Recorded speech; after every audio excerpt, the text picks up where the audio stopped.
Welcome to Proclaim, a presentation of the Catholic Diocese of Alexandria. Join us as we journey together through the Scriptures revealed to us by God. Good morning and welcome to Proclaim.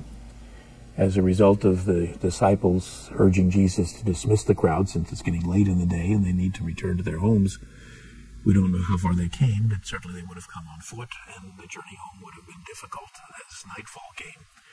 And Jesus changes their whole approach by giving them a very definite set of instructions. He says, but he said to them in reply, give them some food yourselves. No matter what the size of the crowd, the idea that the disciples were somehow going to have to feed them would have been something that they saw as totally impossible, and they, in effect, tell Jesus that. It says, but they said to him, are we to buy 200 days' wages worth of food and give it to them to eat? Again, 200 days, that's more than half a year's wages. The actual term that's used is a denarius, which basically is a coin, which would have been a typical wage for a worker.